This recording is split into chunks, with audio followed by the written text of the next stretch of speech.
Apparently, yes, you have. All right, thanks so much for inviting me today. So in the next about 45 minutes or so, what I was hoping to do is just really give sort of a basic overview of pre-hospital emergency anesthesia. And we're going to start with a little bit of discussion around the risk and benefits, because I think that's really important to understand what you're doing, then look at the indications, followed by getting into the medicine part of it and the nitty gritty, and then end up with a little bit about difficult airways. So can I just get a thumbs up if you're hearing all that okay and you're happy to continue? All good? Great. Thanks, Katie. Yep. And oh my God. So just for a second, a bit about me. So just so you understand the perspective that I come to from this. So I actually started my career a long time ago in the days of black and white as a paramedic. So that was 30 some odd years ago now. I have a background in the military, and my core training is intensive care, so a little different than the UK, more like the more ACS STEM that you do now of core intensive care training. I spent a lot of time teaching in simulation, and then was a healthcare executive for a while before I came here with a focus on patient quality and safety. And I've spent the past 5 years in the UK doing HEMS, and now I'm the research and clinical effectiveness lead with London's Air Ambulance. So just to know that sort of my perspective, it's a very mixed and different perspective. It's not purely paramedic, anesthesia, ICU, or emergency medicine. It's a bit of a hodgepodge of all of them, which I think is in some ways beneficial. So one of the things that I have to say is that throughout this entire talk, it's important to remember that it's the patient first is really what you have to focus on, and needs to be at the front of your mind in every action and every decision you make around pre-hospital emergency anesthesia. And it's hard sometimes. People get stuck into discussions around the providers and other issues. But I think really, if you keep the patient at the front of your mind at all times, you'll always end up with the right answer in all these situations. The other thing to recognize is that undertaking a pre-hospital anesthetic is taking a lot of responsibility, and all that responsibility sits on your shoulders, the person who's decided to, and your team that's decided to partake in putting someone under anesthetic wherever you are, whether it's in the hospital or out of the hospital. And it's really important to understand that, because I think some people, you can rather sort of glibly take what you're doing, or not really understand the whole significance of the responsibility that you're placing on yourself and taking from the patient. And one of the things that I always start with this talk about is sort of a brief discussion about, well, what are the fundamentals of life? And I think if you go back to that, you'll understand what you're doing when you particularly give someone a general anesthetic. So one of the first things, of course, that everyone will get is that you have to be responsible for oxygenating this patient. And this is going to be a theme in this talk, which will come again and again and again. If there's nothing else you take away from this talk, oxygen is critical. So you take over the patient's breathing, you have to oxygenate them. If they don't get oxygen, obviously they'll get anoxic brain injury within the first few minutes and die. But there's other things beyond that as well, which you have to think about. You have to keep the patient warm, and you have to protect them. And there's lots of ways that we forget about these patients, particularly when they're paralyzed. As we're moving them, it's easy to dislodge joints. When you're unconscious and under an anesthetic, you are completely at the vulnerability of everything else around you. So as the person putting another human being in that position, you're taking responsibility for providing this for them. Depending upon how long you have them under that anesthetic, then we have to think about things like hydration as well, and giving them fluids.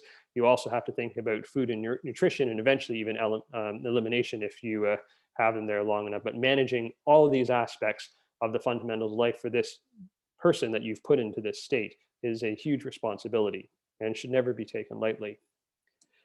The other thing we have to think about is the risk benefit, because we have the option of either doing it in the pre-hospital setting or in the hospital setting. And that's really important. And all these decisions have to come down to what's in favor of what's right for this patient in this moment in time. And it's not always the same for every patient. And you have to always think about it. If you ask yourself, what is the risk for this patient versus the benefit of any treatment you do, in this moment. The other thing to think about is that all the things that I'm going to talk about in this talk about the things that we do, when those are missing, so if you're missing little bits of how we prepare to deliver this procedure to patient, every time one of those things isn't there, a little red flag should go up in your mind. You should sort of imagine that that balance is kind of tilting in favor of the risks being greater than the benefit. So that's a really important concept to maintain as we go through this talk. So I'm just going to take a minute and give you a second. I know it's a little bit hard with the participation, but I'd like you to ask you to take a minute to put into chat your thoughts about why pre-hospital emergency anesthetic may be more risky than an in-hospital emergency anesthetic. So obviously not talking about the difference between emergency anesthetic things, because it's the patient fasting and stuff like that is the same in both, but what might be different about the pre-hospital setting. So I'll just give you a minute to do that, and Omar, you can let me know when you've had a few responses in there. Feel free to shout any of them out because I can't see the chat.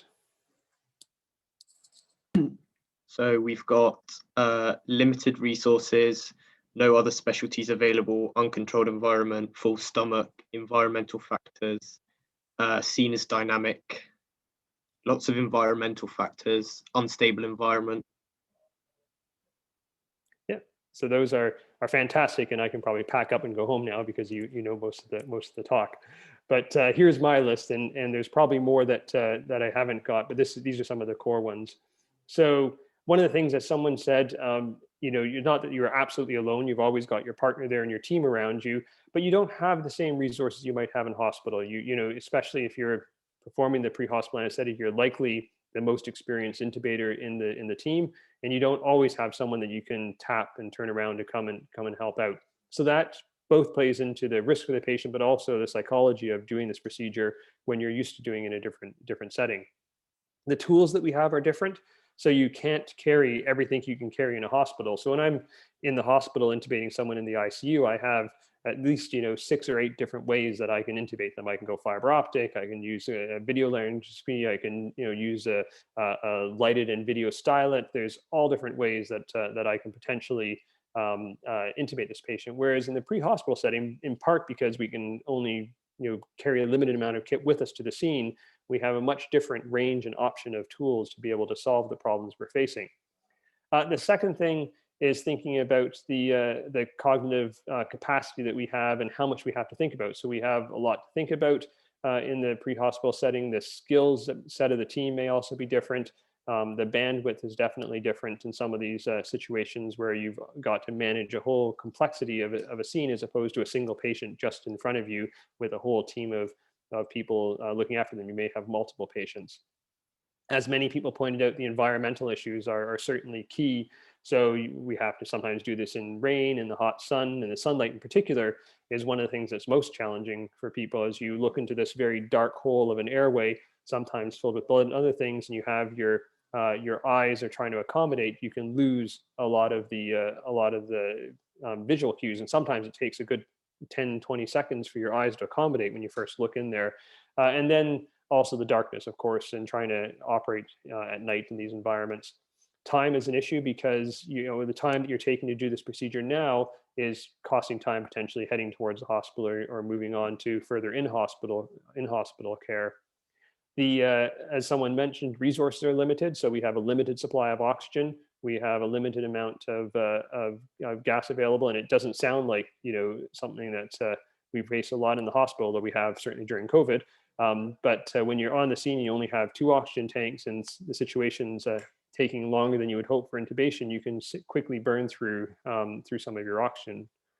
This next thing is we have to move the patient after we've done all of this. So once we've paralyze this patient, taken over responsibility for all these fundamentals of life, we then have to, potentially move them through a number of different places and go through a number of different settings. And all those opportunities are times for cables to get pulled, tubes get pulled, things to misplace. And then finally, sort of a slightly different COVID-y one is PPE, and we wear PPE in both settings. But it definitely is a difference we notice in our teams in terms of how the dynamics of the job change. And we have to do this pause now for everyone to put on PPE to do this procedure. And it just adds another layer of complexity to this already complex type of scene in the pre-hospital care. So there's a number of mitigations that we've put in place to try and prevent these from causing harm to patient and to make it as safe as possible. The first thing is 360 access. So it feels very unusual for me now to intubate somebody to do an RSI with a roof over my head, a nice warm dry environment. I'm standing up. It's much more common for me now and more comfortable on many occasions to be doing it on my knees outside. We rarely do this in an ambulance or in a confined space because we know how things can go wrong if something does go wrong, the need to get access to the patient on all sides. Standardization is critical. So one of the things is that we train as a team, and we compromise and give up certain of our autonomies when you join this type of service to be able to achieve that standardization. Certainly anyone who's done anesthesia or works in any environment knows that a lot of times you like to just tailor this anesthetic for this patient, and a tincture of this and a splash of that to get them exactly how you want them. But in this setting, when you have all the other complexity and you have people that may have just shown up to work together, and it's not uncommon where I show up, put on my flight suit, and in 20 minutes I'm actually out doing an RSI with a partner that I've actually never worked with before. So that ability of standardization, and there are some situations, and it's a talk for a different time if you want, but or later on in questions, but there are some situations where standardization helps and other situations where standardization is poor, but this type of task standardization is better for. The next thing is a kit dump. So we have a very standard kit dump. We have all the equipment laid out that we need for this procedure, as well as our backups. So it's all there at hand. We're not going through digging through bags and things if something goes wrong, or a patient situation changes. We have all the stuff pre-planned and ready for us there. The next thing is checklists. And we use checklists for a whole bunch of reasons, for all the aviation reasons and things like that. But in the sort of how checklists are constructed is a talk for a different day. But one of the things that I always remind people is that in our RSI checklist for the service, at least in London's air ambulance, is 30 years of history and lessons. So that's 30 years of other people's lessons, often learned the hard way, that have gone into that, and why those things are there, and saying, we need them because through prior situations and experience, they've learned that this is what helps make this as safe as possible and delivers the exceptional high level of success that we do in our service. I'm going to show you just about a minute and a half video that's just a demonstration from a training session I did a while ago of what a checklist kind of looks and feels like, so you get a sense of what this procedure might look like.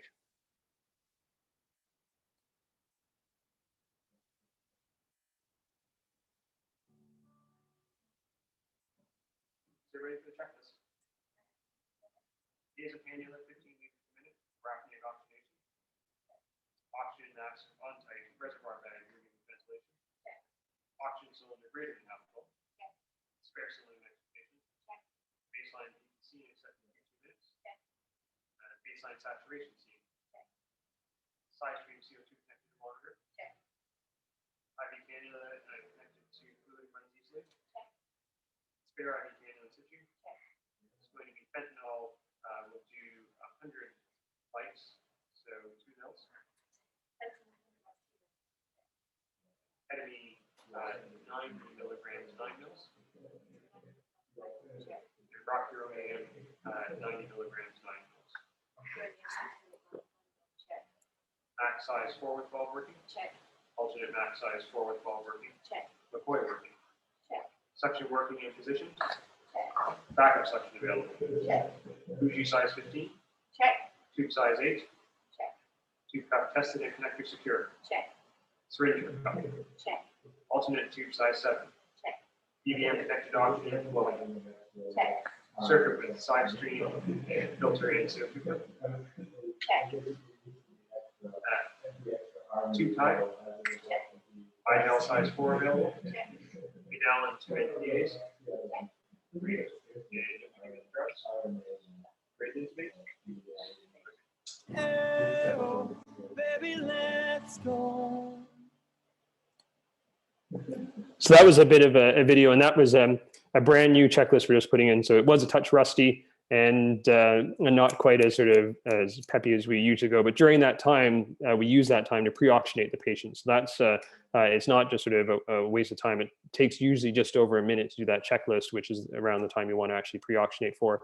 The other thing is that as you're doing that, and you've done this many times, it's almost a bit of a Zen moment. And when you're going through this checklist and you get to the end of it, you're ready to just go. Your heart rates come down, at least for me anyways, everything's sort of focused in, and you're in that peak performance moment. On the back of the checklist, we also have a checklist for a crash intubation, and we also have some 30-second drills, which I'll talk about in a moment. All of this that I've talked about before is really trying to create a bubble, or what I call a bubble of normalcy around us. So when we're out in whatever environment we are, we've never been there before, there's chaos around us. The thing that we want to do is trying to create this little bubble of normalcy where our team is going to operate and it becomes familiar, and that allows us to perform in the way that we're most successful. And that's sort of the same as you might have in the anesthetic room or in the emergency department. It's your usual space, and that normality is really important. Forward planning is always important. There's my fighter pilot friends always have a saying, never fly where your brain hasn't already gone. So when we're doing this, as we walk into a scene, the paramedic and I are already looking to say, okay, where might we do a kit dump? How are we going to get out of here? If the patient's up here, where are we going to do this RSI? Because we don't want to necessarily do that, in the opposite direction of the ambulance, or, when we have to then move the patient down many stairs in an awkward position where we can't actually monitor them and ventilate them and keep all their tubes and lines in place while we're doing that. And then finally, training skills and experience is also key to the success that the service has in delivering RSI. So it's possible to train many people to do an RSI in general and the skills of an intubation, but to actually have really high success requires something a little bit different. And because these are fairly rare procedures, so we intubate do an RSI on a patient on average once a shift in London HEMS, which is actually far higher than most other services. That's still for an individual quite infrequent. So we have to require or rely on people that have actually developed these skills in the hospital with high volume settings, and then be able to practice that in a slightly different environment. They also have to maintain their skills in that hospital setting, because that's where the volume of these procedures are. It's just not something you do frequently enough in the pre-hospital field to maintain skills there alone. So that a lot of our doctors that work in the service are anesthetists, but even though they're doing lots of intubations, many of them are elective, and so they have to do things and have practice and experience in doing them in different situations and more critically ill patients and unstable situations. Intensive care physicians like myself, we always intubate patients in critically ill patients, but we don't do it quite as frequently as an anesthetist might. Emergency physicians, again, are always doing this in someone who's sick, but depending on where they work, may not actually intubate patients all that often. So we require that all the physicians that work in our service do a core 6 months of anesthesia and have developed these skills before they go on to practice it in the pre-hospital environment. We can have certainly discussions around paramedics doing RSI, and I think it comes down to the ability to develop the skills in the first place and maintain them in a system where there's high quality and in a cost-effective manner. And I think, certainly as paramedic practice evolves down the road, and something I hope to influence back in Canada, where we have paramedics in and out of hospital and working in different environments, that may present the opportunities where you can actually maintain those skills more. But that's a whole other talk for a different day on restructuring emergency medical systems. Pediatrics, just to say, is that it's similar but different in that it's just everything's a little bit slightly higher risk. The precision required for all the doses, all the measurements, makes the margin of error much smaller. There's difficulties in doing the things that lead to being able to give an anesthetic in the first place, so IV access and whatnot. And then the monitoring of the patient is always more challenging in pediatrics, just because most of our monitoring is made, particularly for adult patients. So the chance of something going wrong is just a little bit higher. So we always have that bar set just a touch higher for the pediatric patients to get that risk benefit balance right. But in certain occasions, it's definitely the right thing to do for these patients. Then moving on to the indications. And the reason we developed a list of indications is because you can't, in a pre-hospital setting, really, for every patient, spend all the time necessary doing a full risk-benefit analysis. So what we've done is the leaders of the service over the years that have gone by Dr. Davies and Lockie and others have sat down and come up with this list because they've taken the time, looked at the patients, done the risk analysis, and then this gives us a quick sort of framework to use on the scene to help apply the type of risk benefit that these patients need. And it's not perfect. There's always gray zones around every situation, but this is sort of, puts us heading in the right direction. So the first thing, and these are sort of in order of kind of priority from sort of hardest, most absolute indications where there's definitely a benefit through to some of the softer ones towards the end. So, and again, you'll hear oxygenation again and again and again. So airway compromise or an impending ability to maintain your oxygenation is certainly the number one. So whether a patient, for whatever reason, has that either an occurring or pending airway compromise is a high priority for high indication. Ventilatory failure is next, so their ability to manage CO2, and this usually is referring to in our service chest injuries and the ability to continue to ventilate themselves adequately. After that, sort of we start to get into some of the less absolute ones now, so unconsciousness. And with unconsciousness, what we're really referring to is a patient's ability to protect and maintain their own airway. And some of the services have actually removed this and merged it in with number one under airway. It doesn't refer to some magic GCS. There is no GCS magical number that says, this patient suddenly requires a RSI. We certainly all know patients that, and you should have seen in your practice, patients that have a GCS less than 8 that actually still have a cough and gag and ability to maintain their airway. And there's certainly patients out there that have a GCS higher than 8 that don't have the ability to cough and gag and maintain their airway and would benefit from airway protection, in quotes, because we know a cuff tube in your trachea is not perfect protection, but is better than potentially what you have at the moment.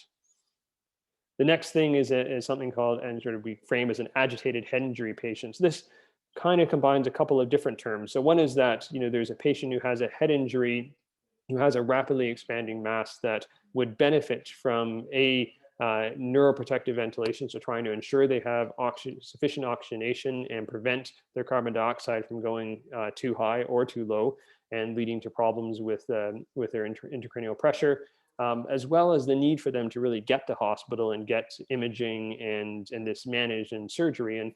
And sometimes with these patients, it's more of a facilitation of care because of their head injury. They're agitated. You can't really assess them. You can't really manage them. And this is a pathway to facilitating the care that they require.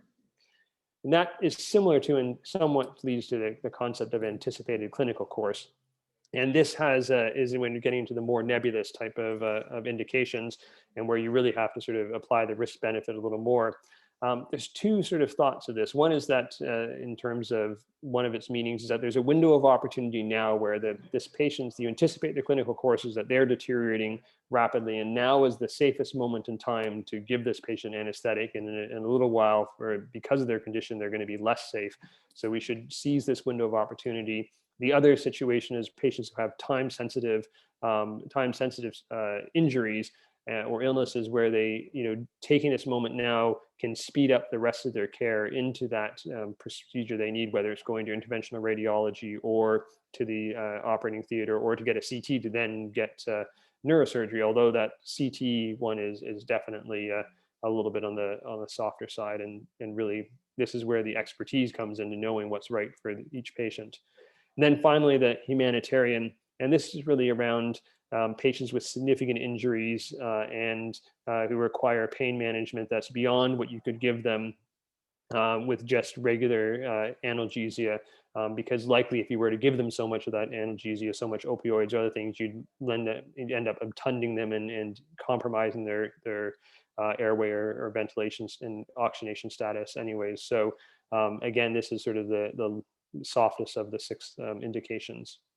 So moving on to the medicine for the last few minutes of this talk, and what I think most people are really here for. So first thing to do is think about approaches to the induction of anesthesia, because this is something that a lot of people don't think. People think RSI, and if they haven't had a lot of training and background in anesthesia, they think, well, this is how all anesthetics are delivered, and that's actually very far from the case. This is only how a minority of anesthetics are delivered. The majority of anesthetics, that would occur in hospitals are what I would just call a normal induction, or what some people call a delayed sequence induction now.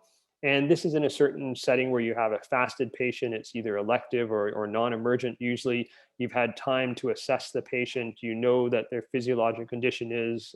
You've had time to understand what potential risks they are. And so you really know a lot about them. You've already gone to see them before they're brought to theater, or before you're about to do this procedure. You've optimized the patient for the anesthetic. So, physiologically they're in the best state they could be. And then what we usually do in the process is you sedate and then you intubate. So you deliver sedation to them to get them unconscious, and then you sometimes with or without a paralytic, place an endotracheal tube in them, or some other device to help maintain their airway in that state of unconsciousness. And those are the ones that's a typical anesthetic that patients will receive. And this can be done in a variety of different ways, either with IV drugs only, or anesthetic gases, and different methods for achieving that end goal. The concept that we do and what we use all the time in the pre-hospital setting is rapid sequence induction. And so this really is aimed at trying to minimize the chance of aspirating, because our patients are non-fasted. We don't know when they've last eaten. They could have just finished their McDonald's. Certainly a lot of our patients have a high amount or a large amount of alcohol and other substances in their stomach, because they've been out partying and whatnot before they've gotten their fight and been hit in the head or stabbed or whatnot, and et cetera. So they're at high risk of aspirating when we obtund them and suppress their airway reflexes. So the way we do this to try and minimize the amount of time that they have from when they're asleep to when we have a cuffed endotracheal tube in their trachea is by doing a few things. So one is we use pre-oxygenation to make it safe. We may or may not use cricoid pressure. In the original sort of days of RSI, that was always used, but there's more and more evidence to show that it's not necessarily helpful and may be harmful in certain circumstances. But we still prep someone to be there in case we require bimanual manipulation of the trachea to be able to achieve a good view. We use pre-calculated drug doses, so we use weight-based dosing, because we can't just give the patient a little bit of sedation, nudge them, see how they're feeling, are they sleepy yet, what's happening to their EEG cycle, things like that. So we have to give them drugs at a set amount that we know is going to have them achieve unconsciousness before we paralyze them and put that tube in. And then we give the drugs in a certain order so they hopefully or relatively all act at the same time. And we have a slightly limited set of drugs that we're using in the pre-hospital setting. So some of the timing isn't perfect, but they all kind of come together. What you mostly want is you want the patient asleep before they're paralyzed, because you certainly wouldn't want to be awake and paralyzed. That would be sort of inhumane. So the components of an anesthetic that we deliver, so the first component is a hypnotic or sedative. So that's what makes them sleep. And there's as I mentioned, a picture of a syringe here, but it can be done with gases. In an RSI, we always use intravenous drugs because they act in a single circulation time when they get to the brain. The next thing you want to do is give some analgesic, because in most cases, you're about to do surgery or some procedure. So there's an analgesic component to most inductions. And then finally, the last component, and this, as I said, in many in-hospital normal inductions may not be given, but in RSI, we always give a paralytic. And that's really to achieve the optimal conditions for intubation, because there's numerous studies that show when you're trying to do manipulation to have the patient's muscles fully relaxed and not breathing as you're trying to pass a tube through the cords and avoid things like laryngospasm, et cetera, is the best way to achieve first pass success, which I will talk about in a little bit as well. So we have different cocktails, and it was very simple for a while in the pre-hospital setting, and it was purposely done and made so it would be as simple as possible. So we have that standardization, and it is quick and safe, and we're able to deliver this safe anesthetic pre-hospital all the time. But we have recognized, as I'll mention in a minute, that we need a little bit more tailoring than was present in the past. So this is kind of where we are at the moment, and as I'll mention later, this is in transition right now, because we're actually doing a big retrospective study looking at all of our effects of the doses that we've been giving and reassessing our regime. But generally, we have what you've probably heard of in the past is a 3-2-1, which is 3 mics per kilo of fentanyl, which is our opioid, 2 milligrams per kilogram of ketamine, and then 1 milligram per kilogram of rocuronium for our paralytic. And that we really use for patients that are sort of head injury or high GCS fit patients that can withstand sort of strong doses of drugs. And the opioid in particular is there to try and mitigate some of the effects of laryngeal stimulation on their ICP. Then we've sort of moved to sort of what we're now calling our standard regimen, which I kind of subdivide in my brain into sort of two kind of categories. One is it's for the trauma patient who's not actively hemorrhaging, that's very awake, but does need an anesthetic, and we tend to do a 1-2-1 for them at the moment. And then we have the patient who is traumatized, but maybe bleeding a little bit, or the elderly patient, a little frail, they have a few comorbidities, but they're still fairly awake, high GCS, and then we do a 1-1-1 for them. For our sicker patients, where we have patients that are what we call code red, so major hemorrhage patients, we tend to drop the fentanyl now and just go with a 1-1 of ketamine and rocuronium. There are rare occasions where we have a patient who is peri-arrest and has a low GCS, and we're just trying to achieve optimal conditions for intubation. Their GCS is already 3. They don't require necessarily in that moment an opioid or a sedative, and that may tip them over back into arrest. So occasionally they'll get a rocuronium only intubation. And then we have a different regime for our cardiac patients where we substitute midazolam for the fentanyl. And that's mostly because of their not wanting to increase the demand further on their already stressed heart because of the sympathetic stimulation that you get with ketamine, which is beneficial in our potentially hypotensive shocky patients, but less helpful in someone who's having acute myocardial ischemia. You don't want to race their heart anymore or increase their myocardial oxygen consumption. So we use low doses of midazolam in that population.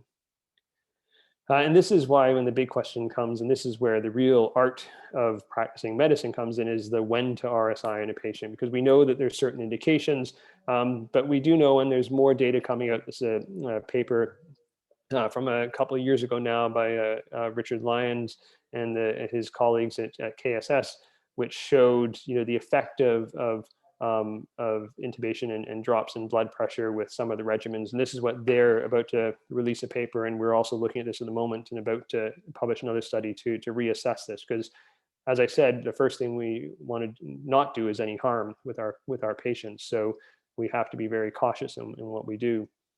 And there is controversy around this. There's even sort of we have a healthy awareness, particularly in these code red patients, that we don't want to make them worse off by giving them an anesthetic if they don't require it.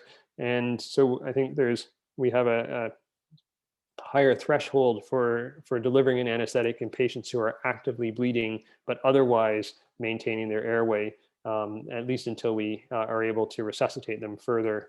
And that may be pre-hospitally or in-hospitally.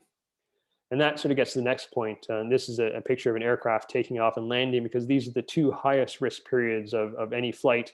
And I often, when I've been teaching airway management in the past, talked about the need to optimize our patients for takeoff or landing as we either deliver an anesthetic or extubate them, because those are the two highest risk periods in an anesthetic as well. And so we look at ensuring that we've got all those conditions around the patient, the environment, but also the patient themselves physiologically, that we've optimized their oxygenation so they have a buffer of room to desaturate if they are going to desaturate, that we volume resuscitated them with hemostatic agents if they're bleeding, to try and give their cardiovascular system be in the optimal physiologic place before we do this, and ideally stop hemorrhage if we at all can before we start to do these things, and ensure that we have done all that we can to make this as safe as possible in these high risk periods. And that's sometimes also involving using things such as PEEP valve to ensure your oxygenation, or potentially bag valve mask ventilation if necessary, if your patient's starting off significantly hypoxic, and as opposed to just a spontaneously breathing head injured patient with normal lungs. So that leads us into our difficult airway management section of this talk. And just want to point out, so there's obviously a number of excellent resources out there that I direct you to, but I put this article up because it's important to recognize that RSI in these settings is not the exact same as an RSI in an elective patient. When you have a critically ill patient, we don't really have the option of just bailing out and waking the patient up and sending them back to the ward and having them come down tomorrow for their surgery with someone else to do their anesthetic or a different approach. That we're doing this procedure for these patients because they are critically unwell. That increases all the complexity around, increases the potential morbidity of it. It changes the risk benefit assessment, but it also changes the options that we have when we do run into difficulties. So I'd highly recommend a read of this paper and understanding that's the environment that we're operating in. If you have any of those indications, 6 indications for an anesthetic, it's rare they're instantly going to disappear before we and allow us to be able to continue on to the hospital with this patient. And as I mentioned again and again, you have to have in your brain that the number one thing that you have to do is oxygenate this patient. That is what will keep patients alive when you're doing this procedure. Carbon dioxide management is secondary, acidosis, things like that will eventually have an effect, but long after oxygenation. So you always have to think about, am I in a can't intubate, can't oxygenate situation? Ventilation is second. So that's what all of the Difficult Airway Society guidelines try to reflect to people. So focus on oxygenating and achieve that. It will buy yourself time to think and to be able to manage the situation. So there's lots of plans recommended that are out there. This is from the Difficult Airway Society. They all basically have the same kind of idea of a plan ABC. And if you're in a hospital where help is available, you should always think about calling for help. That's one of the luxuries we don't always have when we're in the pre-hospital setting, is getting that extra help, and which is why that risk benefit is different. But basically, it's most of the situations are an attempted intubation. If that fails, going to a backup device, which, as I'll talk about in a minute, supraglottic airways should be your number one go-to. And then if you're still unable to oxygenate the patient, then you need to think about moving to cutting the neck and a front of neck access. We have our own specific algorithm, which is predates some of these algorithms and is slightly different. But one of the things that we do is that if you, as we're doing the initial intubation on your very first attempt, if you can't see the chords, we have what we call 30-second drills that we start to do, which I mentioned earlier. And these are things to help you achieve that view while you're on your first attempt. So you can try and get that first pass attempt. If you can't, then you have to back out and reoxygenate the patient. You may have a second attempt, but in some of these patients, which you recognize in the situations that we're in, are slightly different, where that next attempt, you may be going straight to surgical airway because of other factors, such as significant trauma and inability to bag valve mask or some other situation. But so we have a slightly different algorithm. As I mentioned, supraglottic airways are lifesavers in these patients, particularly the iGel, and they're lifesavers because they help. They're the most likely to deliver oxygenation when you've had a failed intubation. The other thing is that, and certainly what is important, is the ability to do 2-patient bag valve mask ventilation, which is your other next backup. But while you're doing this, it's very difficult to concentrate on this skill that you're doing, as well as thinking through how you're going to solve this problem, as opposed to having an iGel in with a relatively good seal and bagging. Takes up much less bandwidth and is more likely to be successful at oxygenating the patient. But both need to be in your regimen if you're able to or attempting to do this procedure.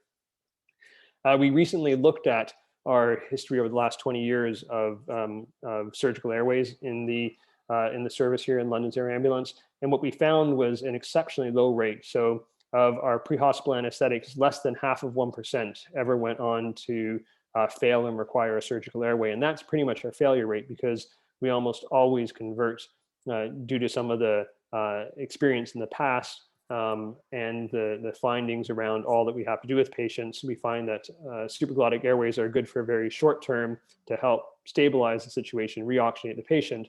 But in terms of their journey forward into the hospital, we and our service have a practice of usually converting that to a surgical airway if we're unable to secure with an endotracheal tube. So that is our essentially our success rate of our procedures of intubation, which is exceptionally high. And it's important to understand from this paper, so why do people end up, when you have such a high performing system, why do they end up in a situation where they are doing a surgical airway? So we looked at primary surgical airways. I should mention that this paper was led by one of our research fellows who was with us, Shad Aziz, who's, I believe, previously part of the PCP group, and certainly has done a lot, as well as my co-authors, Liz Foster and Dave Lockey. So we looked at primary surgical airways, and these are ones where there was no attempted intubation by our team, and those are mostly in patients that were trapped, and then the next group had facial trauma, and these are times when they just went straight to it. But that's a little bit of a different situation than what we're talking about today. What we really want to look at is rescue surgical airways, which are after an attempted intubation and a pre-hospital anesthetic. And the most common reason for that was due to blood. Second was due to burns and anterior airway swelling, which made visualization difficult.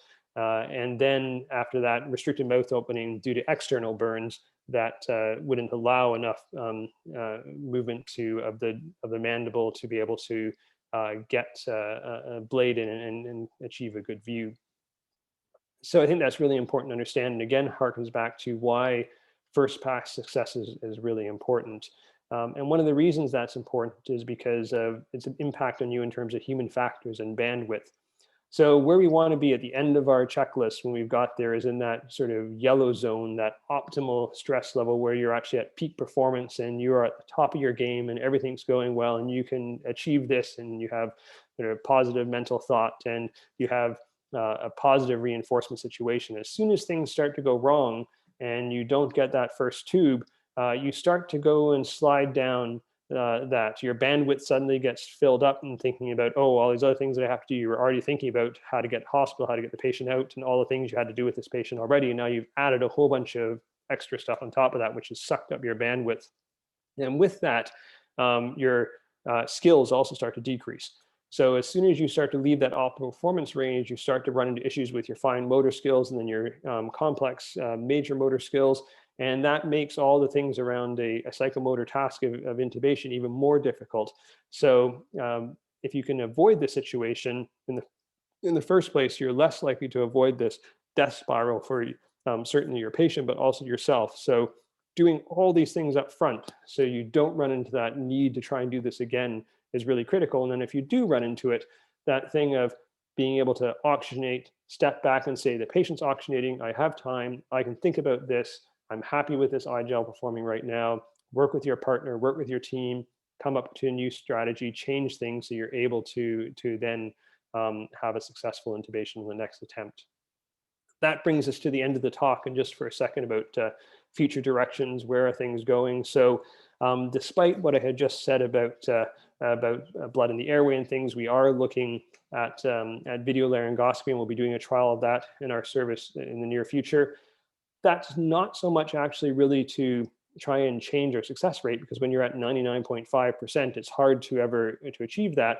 It may help a little bit in some of those rare cases, but it's actually a reality of the situation that in-hospital anesthesia practice is very much moving towards video laryngoscopy, similar to how in-hospital central line placement has moved to ultrasound guided.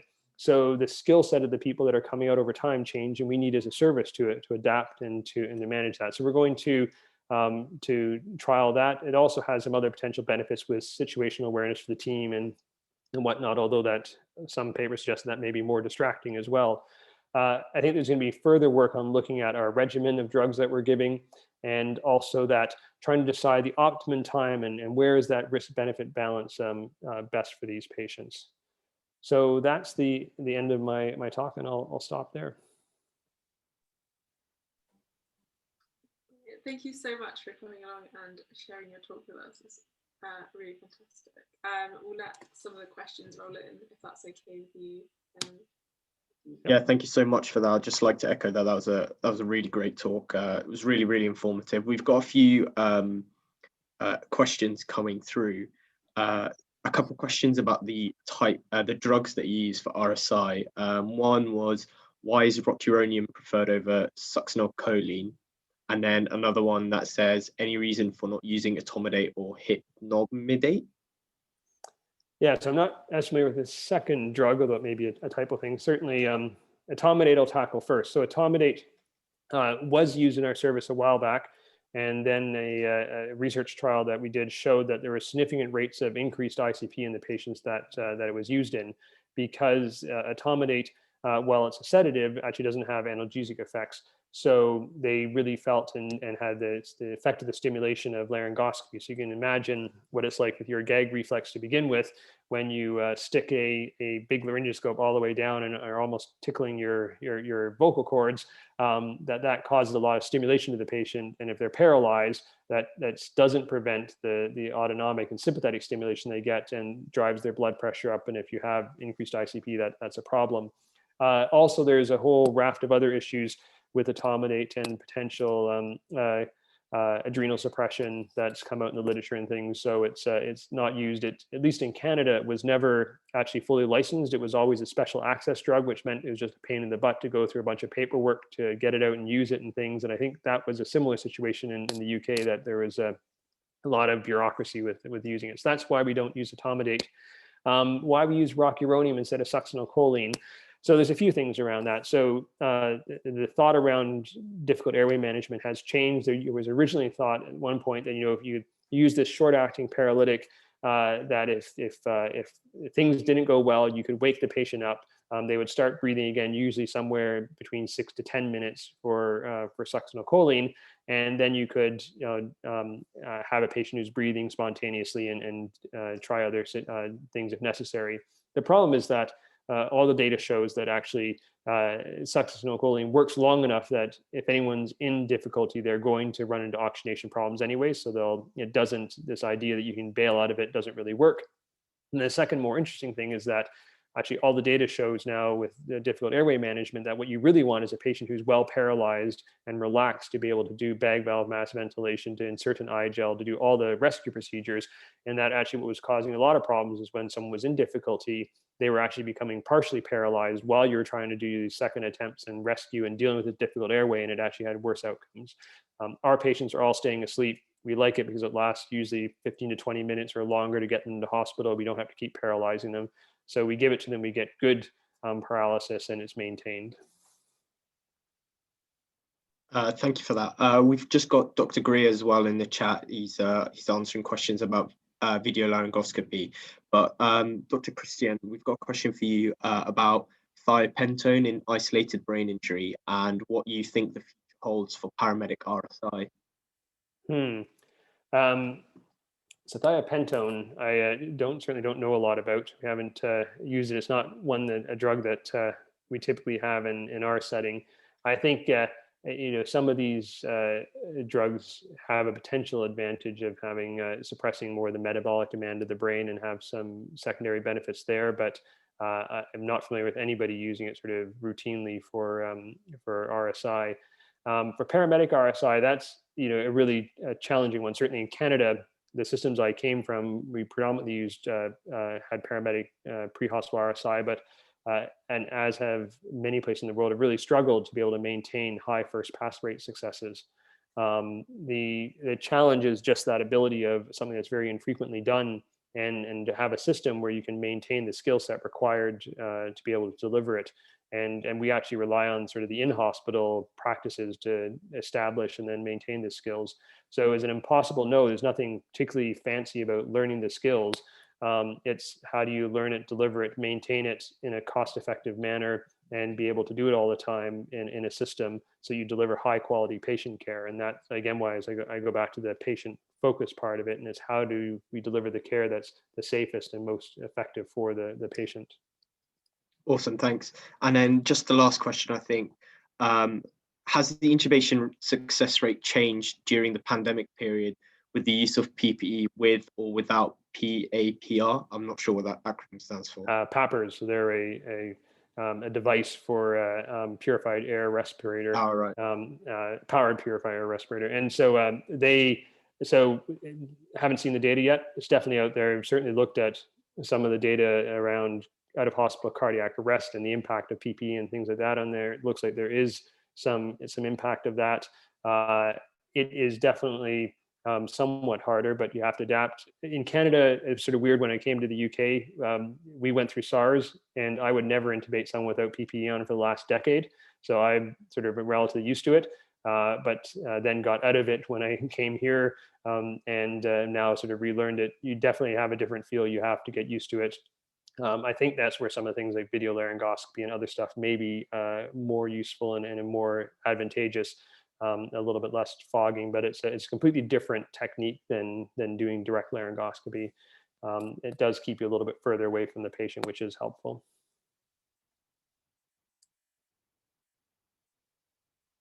Awesome, thank you so much. I think that's all the questions that we've got, unless anyone wants to ask anything, any burning questions. My Twitter account and email are around. I'll send you a link to this presentation if anyone wants to go through it again, and just a reminder to stop your recording before you talk about your patients. Oh yeah, thank you so much. Yeah, we can stop that All right, now. thanks everybody.